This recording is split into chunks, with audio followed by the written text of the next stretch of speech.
Humans have been in China for a very long time, and during that time they've perfected the art of food. So it's been a very productive history to say the least. Anyway, we're going to skip all the way down to about 1200 BC, to the Shang Dynasty. This is when the first written records appear. But a few centuries later, the Zhou Dynasty comes along and claims that the Shang have been evil, and it is their duty, by the mandate of heaven, to take that away from the Shang. So they did. This would be China's longest lasting dynasty at almost 800 years. To put that in perspective, about 800 years ago, King John of England was signing the Magna Carta. And 800 years from now, a tiny robot will clean up what's left of Earth, and then eventually find love. Wow, okay, focus. Hey Siri, remind me to watch WALL-E later. Alright, I've added it to reminders. The Zhou Dynasty solidified a lot of ancient Chinese culture. I mean, you can do a lot over 800 years. Society in the Zhou Dynasty was mostly feudalistic. Many historians have compared it to the structure of society in medieval Europe. Yeah, China got that out of the way 2,000 years earlier, and by the time that Europe finally got around to feudalism, China was making homemade rockets. And that's why you always pick China when playing Age of Empires. This was also the golden age of Chinese philosophy, with philosophers such as Confucius, who lived in the 6th century BC. At the center of Zhou society was the concepts of Li and Yue. Li very poorly translates to social etiquette, but also rites. It's really much broader than that and encompasses pretty much every aspect of living. Likewise, the concept of Yue roughly translates to music, but again, it encompasses a lot more than that, such as poetry and dance. But we'll get to that in a minute. Together, these two concepts sought harmony in nature, in individuals, in governments, and societies. From the Book of Rites. When the early rulers formed Li and Yue, their purpose was not to satisfy the mouth, stomach, ear, and eye, but rather to teach people to moderate their likes and hates, and to bring them back to a correct direction in life. These concepts were formalized in the aptly titled Book of Rites, which is a compilation of a lot of different writings at the time. And when I say they had a series of regulations for everything, I mean everything. From how the government was to proceed in certain months, to how to have an archery ceremony. Like I said, in the Zhou Dynasty, the societal structure was largely feudal. When there was a dynasty in place, they were on the top. And as of the Zhou Dynasty, they were known as the Son of Heaven. And the land was mostly divided into fiefs, which were hereditary. These were given to the feudal lords. These lords would divide their lands to the families who were living on the land, and so forth it went down to the commoners. All inheritance was given to the firstborn son, who would continue on the family legacy, while the younger sons would move out and establish new lines, albeit with lesser authority. There was a clearly defined class system, and there were essentially two different schools of thought on societal protocol. Number one, both superior and inferior have a mutual obligation and duties to make society function. Or number two, there are strict rules. Follow them or die. The former is a line of Confucian thought, and due to its humane nature is known as humanistic, where the latter is known as legalist thinking for similarly logical reasons. Take a guess which one the public liked more. Without getting too much into the details of Confucianism, like I said, the philosophy was generally considered humanist. One of the central doctrines was that humans are essentially good. They are improvable and essentially perfectible through self and societal efforts. These efforts are laid out within the concepts of Li and Yue. In that, there is a focus on the harmony between humanity and heaven, but there's also a focus on societal harmony. The idea of harmony, unsurprisingly, came from music. Confucius himself was actually very influential on the formation of musical thought. He may or may not have completely written and/or edited what has now become known as the 5 classics, which spell out Confucian thought. These include 1. The Book of Rites, which I've already mentioned. 2. The Book of Songs, which is an anthology of poetry, which will be important in a minute. 3. The Book of Documents, which was a history book. 4. The Spring and Autumn Annals, which chronicle the spring and autumn period of Chinese history. And 5. In a bit of music history foreshadowing, the I Ching, or the Book of Changes, which will be key in the development of composer John Cage. As Confucianism is considered a humanistic philosophy, it can be practiced by all members of society. The philosophy as a whole can best be summarized by the 5 constants.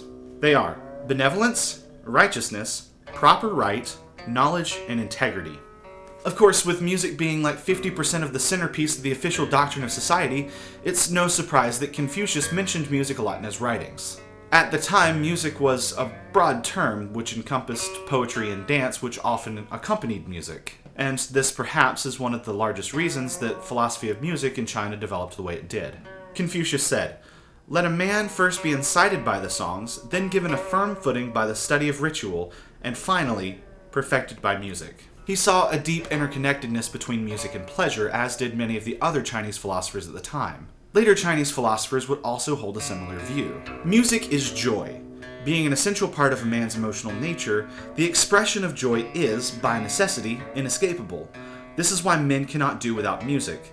Where there is joy, it will issue forth in the sounds of the voice and be manifest in the movement of the body. And it is the way of man that singing and movement, which are excitations of man's emotional states according to the rules of inborn nature, are fully expressed in music. So, in early Chinese thought, music exists because humans wanted to express joy. That's pretty powerful. And there's a lot more that could be said about music, philosophy, and human psychology. But maybe another video. But with music here having a definition that's broad to include other arts, it's important to note that to the Chinese, all arts came from the same source. And they all had a similar creative process, the only difference was in terms of expression. So all art is expression, and expression comes from the mind. And there are two types of expressions, sound and shapes. Within sound, sounds that are patterned create music, while words that are patterned create poetry. Within shapes, patterned shapes gives us writing and painting, while patterned gesture gives us dance. This process is explained in the great preface to the Book of Songs. In the mind, it is intent. Coming out in words, it is poem. The affections are stirred within and take on the form of words. When words are not adequate, one will express them in sighs. When sighs are still inadequate, one intones them. And when singing them is still inadequate, unconsciously one waves his hands to dance to them and to stamp his feet to tap them. However, music must be regulated so that humans don't swing too much to the side of uncontrolled pleasure seekers. From the Book of Rites, "Those who only know sound but not its tones are the birds and the beasts. Those who know the tones but not the music are the multitudes. It is only the perfect gentleman that can know the music." And the music that the perfect gentleman knows is music that follows particular rules. And this is where politics and societal rights and governments and ethics enter music. For music, in and of itself, is not political, or else the birds and the beast and the common man would understand it as such.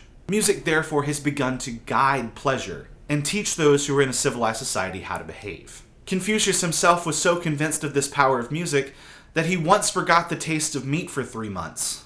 I also once forgot the taste of meat for 3 months, but that was just because I burned my mouth on a Hot Pocket. Anyway, for this reason, Confucius did not allow any emotion to enter the music of the noble man, saying that music must keep a uniform mood. No accelerando, no crescendo, or strong articulation. Anything that might arouse unrest, passion, or lust.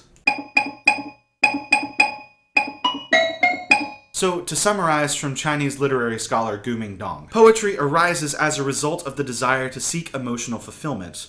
The desire has to be regulated by rites, and music is the harmonizing factor that reconciles the demand of personal desire and social morality.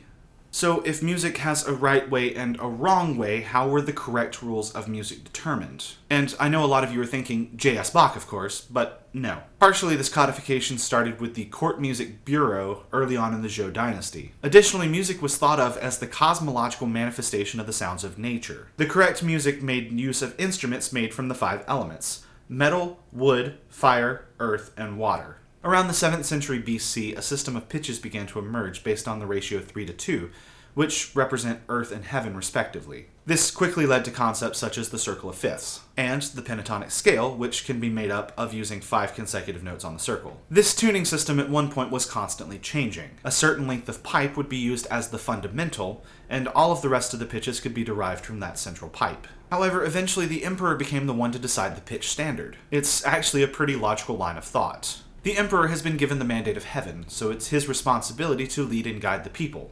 And based on Confucian thought, music has the power to guide both the emotions and the morals of humans and society. Therefore, it was an important task for the emperor to wisely choose a fundamental tone on which the musical system of his kingdom was built. A good music would create peace and inspire virtue, whereas a bad music would cause disunity, perhaps causing men to riot. Next time, we will look at music in practice in the Zhou Dynasty, as well as certain musicians and the types of music they played.